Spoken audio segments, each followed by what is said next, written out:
नमस्कार दोस्तों, स्वागत है आप सभी बच्चों का एमडी क्लासेस की यूट्यूब चैनल में। कैसे हैं आप सभी। तो एसएससी जीडी 2022 की परीक्षाओं में आपने देखा होगा कि कई सारे ऐसे टॉपिक है जो बार बार रिपीट हो रहे हैं और उन्हीं में से एक टॉपिक है आपके पास बोट एंड स्ट्रीम वाला, जिसकी शॉर्ट वीडियो की आप सभी लगातार इंतजार कर रहे थे। अब हम इस वीडियो में क्या क्या चीजें सीखने वाले हैं, सबसे पहले आप प्रश्न को जरा ध्यान से पढ़िएगा और फिर ये सोचेगा कि आप कौन सा तरीका लगा रहे होते हैं और आप कौन सा तरीका आपको परीक्षा में लगाना है, जिससे आप कम से कम पूरे समय को सही से उपयोग कर पाए और टाइम मैनेजमेंट का आपके पास इशू ना आए। पूरे प्रश्न को पढ़िएगा। कहता है कि भाई साहब, धारा के विपरीत। अब क्वेश्चन हमेशा बोट एंड स्ट्रीम में आप इंग्लिश और हिंदी को ध्यान में रख के चलिएगा। कभी कभी हम प्रतिकूल का और अनुकूल का मतलब नहीं समझ पाते हैं, तो आपको इंग्लिश में ध्यान रखना है कि अगर डाउन स्ट्रीम है इसका मतलब धारा के साथ जा रहा है और अप स्ट्रीम मतलब अपोजिट मान लेंगे तो धारा के विपरीत हो जाएगा। प्रश्न में कहता है कि धारा के प्रतिकूल जाने की तुलना में नीचे की ओर जाने में आधा समय लगता है, यानी वो अगर धारा के विपरीत जाएगा ना तो सीधी सी बात है उसको समय दोगुना लगेगा। तो हम इस प्रश्न को बड़ा आसानी से करेंगे। मुझे दोनों की स्पीड का अनुपात पूछा है। आप हो सकता है इसको अभी तक का किसी और तरीके से लगाते, बस मेरा 1 सेकंड का तरीका देखिएगा और ये ध्यान से सुनिएगा कि कहां कहां क्या क्या चीजें करनी होती हैं। मैंने कहा दो चीजें आपको ध्यान रखनी है, एक है डाउन स्ट्रीम और दूसरा है अप स्ट्रीम। आप कहोगे सर डाउन स्ट्रीम क्या होता है। मैंने कहा कि डाउन स्ट्रीम मतलब धारा के साथ और अप मतलब अपोजिट, धारा के अपोजिट। डाउन स्ट्रीम को हम नाव की चाल मानेंगे और अप स्ट्रीम को हम धारा की चाल मानेंगे, और जो शॉर्ट ट्रिक्स बताएंगे ना उस पूरे चैप्टर में किसी भी प्रश्न पे लग जाएगा, इस बात की गारंटी होती है और इसीलिए एसजी कंसेप्ट आपके काम भी आते हैं। उसने कहा कि समय दोगुना उसको लगता है या फिर वो कह दे समय आधा लगता है। तो सीधी सी बात है कि अपोजिट में अगर 2 समय लग रहा होगा तो डाउन वाले में समय आधा लगेगा। सीधी सी बात है भाई, धारा के साथ जाऊंगा तो जल्दी चला जाऊंगा और वही बात उसने कही है।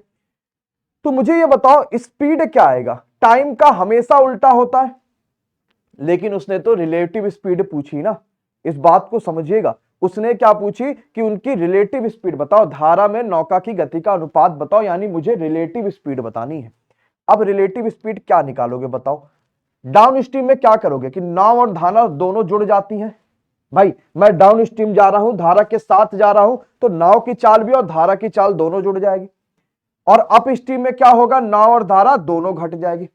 यानी सिंपल सी बात है, मेरे पास नाव की चाल आ गई 3 और धारा की चाल आ गई 1। क्या सभी का 3 और 1 अनुपात आ गया कि नहीं आ गया। एक बार में हो सकता है कम समझ में आए, लेकिन जब समझ जाओगे ना और इस प्रश्न को चुटकियों में करोगे तो कमेंट बॉक्स में बस यही कहोगे, वाह क्या बात है, मजा आ गया, यही कहोगे। अच्छा, एक दूसरा प्रश्न भी सरा जरा दिखाओ कि क्या सिर्फ अनुपात पूछ सकता है या इससे ऊपर भी कभी पूछ सकता है। तो मैंने कहा जरा ये देखो, हर तरह के प्रश्न जो आपसे पूछे जा सकते हैं सब मैंने करा दिया। यहां पर उसने एक स्टेप मुझे आगे बढ़ा दिया। क्या, उसने नाव की स्पीड बता दी मुझे कि 6 किलोमीटर नाव की स्पीड है।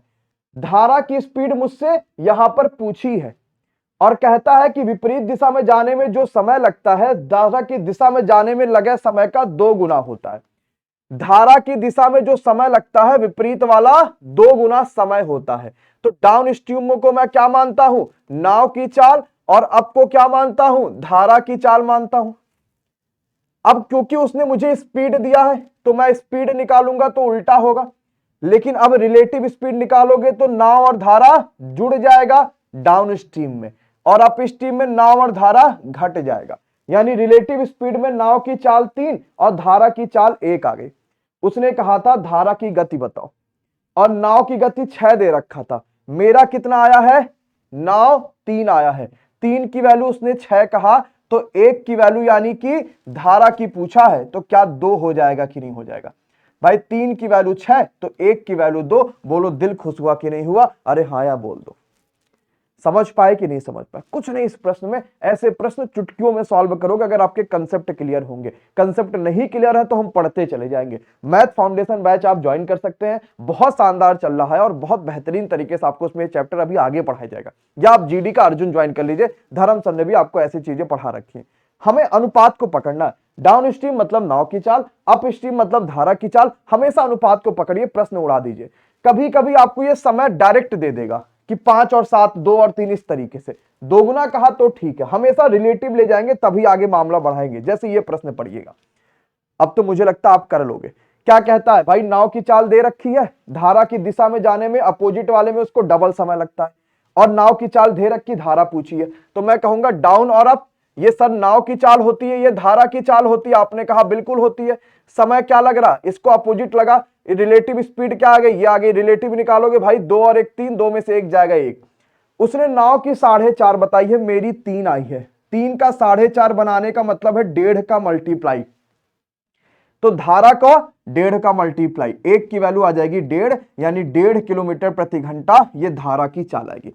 आप जो भी मेथड से इसको लगाते होगे ना, एक बार आप लगाना और ये बताना कि क्या ये वाला ज्यादा आसान है कि जो लगा रहे हो वो ज्यादा आसान है। आंसर दोनों में बराबर आएगा, ठीक है। ये एसजी कंसेप्ट है सारे के सारे, है ना। एसजी कंसेप्ट मतलब वो कंसेप्ट जो एक बार पढ़ोगे पूरे चैप्टर में धरोगे, चाहे कैसा भी हो जाए उस चैप्टर के सभी प्रश्न में। ये शॉर्ट ट्रिक नहीं है, ये कंसेप्ट है, शॉर्ट कंसेप्ट जो आपको बहुत बेहतरीन से आपके कंसेप्ट को क्लियर करते हैं। चलो मैं एक और भी आपको करके दिखाता हूं, जरा ये देखो। धारा की दिशा में 5 घंटे में, वापस आता है 7 घंटे में। धारा की दिशा में 5 घंटे में, वापस आता है 7 घंटे में। घंटे का मतलब समय दिया है, समझे। ये नाव की चाल हो गया, ये धारा की चाल हो गया। मेरी बात को समझ पाए कि नहीं समझ पाए। यहां पर उसने डायरेक्ट समय दे दिया, ये नहीं कहा कि डबल लगता था ट्रिपल लगता था, डायरेक्ट समय दे दिया।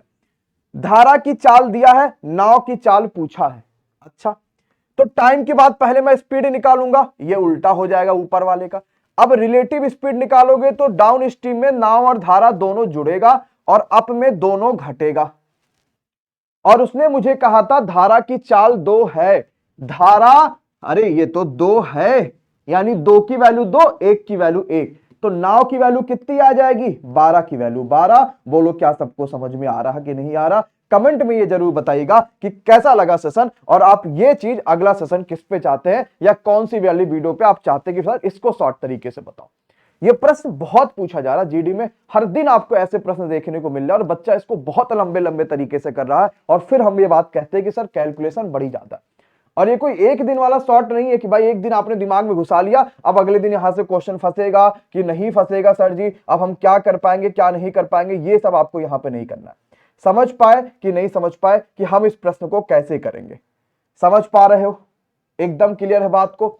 चले भाई, चलो ठीक है। तो आपके पास आज ये रहते, साथ ही साथ मैं एक और भी क्वेश्चन आपको करा देता हूं, वो इसी चैप्टर में है, और आपको उसमें भी मजा आएगा कि भाई साहब आप कैसे कर पाओगे। चलो भाई, जैसे ये वाला क्वेश्चन करते हैं, देखते हैं। ध्यान से पूरा प्रश्न पहले पढ़ लीजिएगा, ये कैसे होता, फिर मजा आएगा। शांत जल में 7 की स्पीड से नाव चल रहा, ठीक है, 3 से धारा, विपरीत दिशा में खास दूरी तय करने में लगे समय से 6 घंटा ज्यादा है, दूरी पूछी गई है। अब देखो इसके 2 ऑप्शन है, या तो आप डायरेक्ट लगा सकते हो कि दूरी मान लो d है, अगर धारा के साथ जाएगा तो दोनों चालें जुड़ जाएंगी, धारा के विपरीत जाएगा तो दोनों चालें घट जाएंगी। उसने कहा था 6 घंटे ज्यादा लग रहा है, तो यहां पर उसे या तो मैं डिफरेंस कर लूं, तो ये डिफरेंस जो आ जाएगा, मतलब ऐसे करोगे ना, ये डिफरेंस करोगे भाई, 4 और 3 7, तो d/4 माइनस d/10 बराबर आपका 6 घंटे आना चाहिए था। या तो डिफरेंस कर दो, यहां पर वैल्यूज रख लो, ठीक है, वैल्यूज आप रख भी लो। देखो क्या आएगा भाई, यहां पर आप क्या ले सकते हो कि आपके पास 6 आ जाए, कुछ भी एक वैल्यू ले लोगे, कर लोगे ना, ऊपर आ जाएगा 6d/40 और बराबर 6 करोगे तो क्या यहां पर डिस्टेंस 40 आ जाएगा। ठीक, अब हम उसको रेशियो से सॉल्व करते हैं और देखते हैं क्या रेशियो से हो सकता है कि नहीं हो सकता। बिल्कुल हो सकता है। उसने कहा कि भाई ये आपके पास धारा की दिशा डाउन स्ट्रीम और ये अप स्ट्रीम हो गया, एकदम क्लियर बात हो गई। ये नाव की चाल होती है, धारा की चाल होती है। उसने मुझे स्पीड पहले दे रखा, कितना, 7 और 3, समय नहीं दिया उसने मुझे स्पीड दिया। ये बात को समझिएगा, गड़बड़ मत कर दीजिएगा।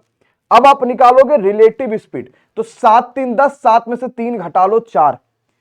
अब समय क्या इसका उल्टा होगा कि नहीं होगा, होगा ना उल्टा। अब मैंने समय क्यों निकाला, क्योंकि समय दिया था। मेरे हिसाब से 6 घंटा का डिफरेंस है और क्वेश्चन में भी 6 घंटे का डिफरेंस है, तो 1 बराबर 1 आ गया। डिस्टेंस पूछा है ना, क्या होता है, speed into time, speed into time, यानी 10 चौक 40 बराबर 40, 10 चौक 40 बराबर 40। अगर 1 बराबर 1 तो 40 बराबर 40। क्या प्रश्न आसान था कि नहीं था। अब फुल कंसेप्ट पढ़ोगे तो सोचो कहां लेवल पे चले जाओगे और कुछ फिर बचेगा नहीं।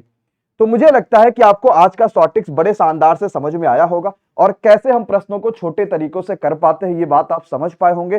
कमेंट बॉक्स में जरूर बताइएगा कि आपको आज कैसा लगा, अगला टॉपिक किस पे चाहिए, और इन सभी क्वेश्चंस की प्रैक्टिस आप अपने घर पे जरूर से जरूर करिएगा ताकि बेहतर रिजल्ट और शानदार परिणाम ला पाइए। मिलेंगे अपनी अगली क्लास में, तब तक के लिए बहुत बहुत शुक्रिया। Bye bye, good night, take care, thank you so much guys.